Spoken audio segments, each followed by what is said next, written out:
नुआपड़ारे कौशली दिन पालित। नुआपड़ा जिला सदर महकुमा स्थानीय मूर्तिका संरक्षण विभाग सम्मेलन कक्षठारे मंगलवार जिला कौशली साहित्य और सांस्कृतिक परिवेश पक्षरु कौशली दिन पालित होईछि।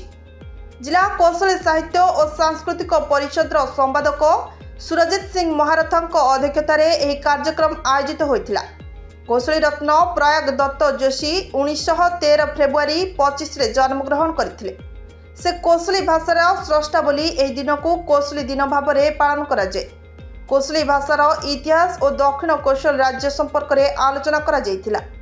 एही अवसर में कौशली भाषार प्रचार प्रसार पई विभिन्न विद्यालय छात्र छात्री मानक नहीं प्रतियोगिता मान आयोजन करा जाय। कृति प्रतियोगी मानक पुरस्कृत करा जायथिला। कौशली दिन पालन उपलक्षे दुईटी पुस्तक कौशली व्याकरण और विजय कौशली पुस्तक उन्मोचन करा जायथिला। हाँ आमे प्रायद जोशी कौशल रत्न तांकर जन्मदिन 25/2 सेटा के आमे कौशली दिवस बोली के मनाउछु। इथिर लगी जे प्रायद जोशी तांकर माने 1980 ठानु 1996 पर्यंत तांकर तमना मरण हला पते से कौशली भाषा विषय ने से पूरा तांकर संग्राम जारी रखले और कौशली भाषा के प्रतिष्ठा कले।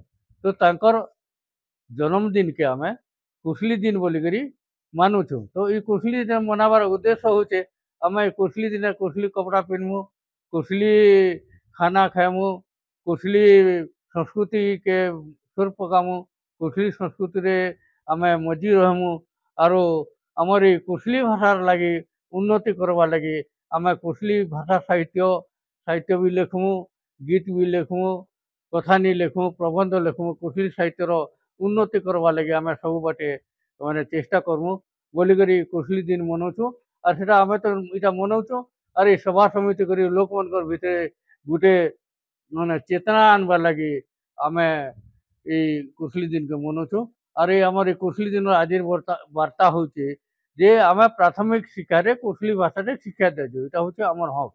ये कथाटा आम जनाबा लगी सभा आम आरंभ कर।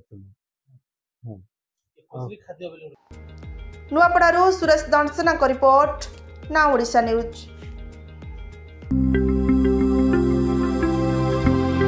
लेटेस्ट न्यूज अपडेट पाई www.nowodisha.com को लॉगिन करंतु।